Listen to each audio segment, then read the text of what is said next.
ही जे काही सध्या आता ऑपरेशन तुडवा आम्ही राबवणार असं ही जी संजय राऊतांनी काल धमकी दिली, आज अशा पद्धतीचे होर्डिंगसुद्धा लागलेले आहेत.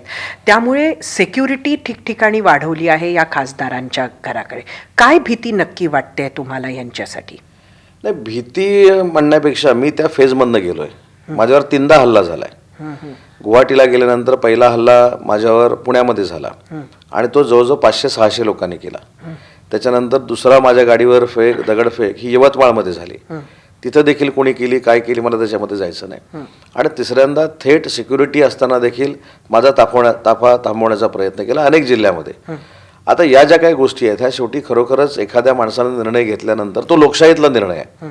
मग तो चांगला असेल, पत्रकार परिषद घेणाऱ्यांना पटला असेल नसेल हा नंतरचा भाग आहे, पण तो लोकशाहीतला भाग आहे, तो संविधानातला भाग आहे. त्याच्यामुळे तो स्वीकारला पाहिजे ना. आता मी मुख्यमंत्री नाही हे आता 6-7 वर्षानंतर स्वीकारलं पाहिजे.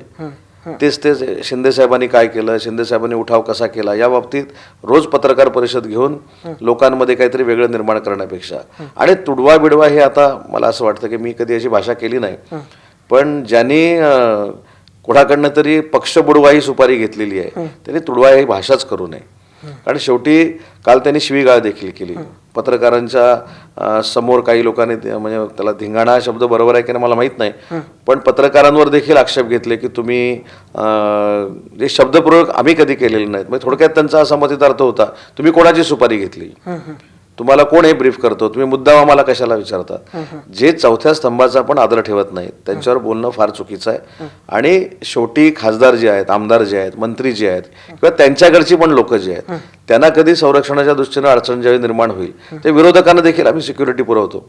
त्याच्यामुळे प्रिकॉशन म्हणून त्या खासदारांना कदाचित Y+ सिक्युरिटी दिली असेल, पण तुडवा बिडवा हा काय विषय होऊ शकत नाही. वरळीतनं आल्यानंतर तुमचा कोतळा काढू असं त्यांनी आम्हाला सांगितलं होतं. आम्ही अजून आहोत ना.